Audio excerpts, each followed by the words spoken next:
ആരെയും എപ്പോൾ വേണമെങ്കിലും ഡിജിറ്റലായി അറസ്റ്റ് ചെയ്യും, സൂക്ഷിച്ചു. രക്ഷപ്പെടണമെങ്കിൽ ലക്ഷങ്ങൾ വേണം.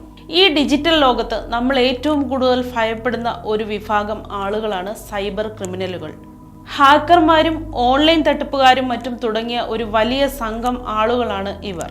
വിവിധ തരത്തിൽ ഉപയോക്താക്കളെ വഞ്ചിച്ചും ബ്ലാക്ക്മെയിൽ ചെയ്തും ഉപയോക്താക്കളുടെ പക്കൽ നിന്നും പണം തട്ടുകയാണ് ഇവരുടെ രീതി. ദിവസവും ഓരോ തരത്തിലുള്ള തട്ടിപ്പ് കേസുകളാണ് രാജ്യത്തുടനീളമായി റിപ്പോർട്ട് ചെയ്യുന്നത്. വ്യാജ ഇലക്ട്രിസിറ്റി ബില്ല് തട്ടിപ്പ്, ഡേറ്റിംഗ് ആപ്പ് തട്ടിപ്പ്, ഓൺലൈൻ ഓർഡറിന്റെ പേരിലുള്ള തട്ടിപ്പ് എന്നിങ്ങനെയുള്ള നിരവധി തരത്തിലുള്ള തട്ടിപ്പുകളാണ് ഓരോ ദിവസവും രേഖപ്പെടുത്തുന്നത്.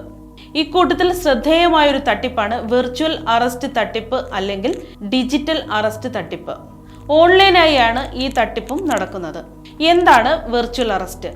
ഉപയോക്താക്കൾ അവരുടെ bank account, SIM card, Aadhaar card അല്ലെങ്കിൽ ബാങ്ക് കാർഡ് എന്നിവ നിയമവിരുദ്ധമായി ഉപയോഗിച്ചു എന്ന് തെറ്റിദ്ധരിപ്പിച്ച് ഇവരെ തട്ടിപ്പിന് ഇരയാക്കുന്ന രീതിയാണ് ഇത്. തങ്ങൾ പോലീസ് ആണെന്ന് പറഞ്ഞ് പരിചയപ്പെടുത്തിയായിരിക്കും തട്ടിപ്പുകാർ ഇരകളെ ബന്ധപ്പെടുക.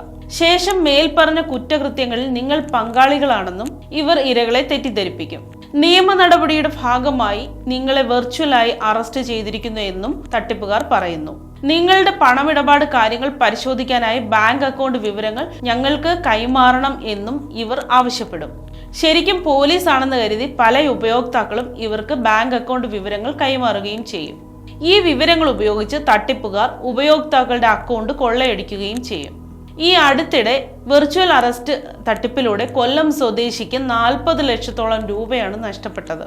മുംബൈയിൽ നിന്ന് ഇയാൾ അയച്ചിരിക്കുന്ന പാഴ്സലിൽ MDMA കണ്ടെത്തി എന്ന് പറഞ്ഞുകൊണ്ടായിരുന്നു തട്ടിപ്പുകാർ ഇയാളെ ബന്ധപ്പെട്ടത്. എന്നാൽ താൻ ഇത്തരത്തിൽ പാഴ്സൽ ഒന്നും തന്നെ അയച്ചിട്ടില്ലെന്ന് ഇയാൾ മറുപടി പറഞ്ഞു. മാത്രമല്ല പോലീസിന് പരാതി നൽകുമെന്നും ഇയാൾ തട്ടിപ്പുകാരോട് പറഞ്ഞു. തുടർന്ന് ഇദ്ദേഹത്തിന്റെ അക്കൗണ്ടിൽ നിന്ന് 43 ലക്ഷം രൂപ നഷ്ടമായത്.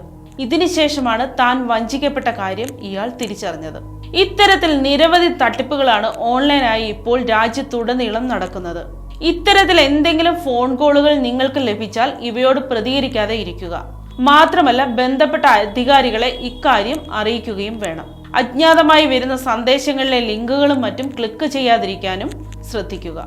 ഇതിൽ ക്ലിക്ക് ചെയ്താൽ മാൽവെയറുകൾ അടങ്ങിയ വെബ്സൈറ്റുകളിലേക്കായിരിക്കും നിങ്ങൾ എത്തുക.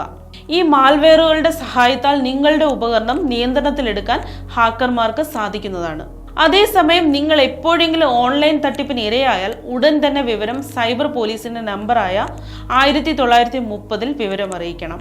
സംഭവം നടന്ന് 1 മണിക്കൂറിനുള്ളിൽ തന്നെ വിവരം അറിയിച്ചാൽ നഷ്ടപ്പെട്ട മുഴുവൻ തുകയും തിരിച്ചെടുക്കാം.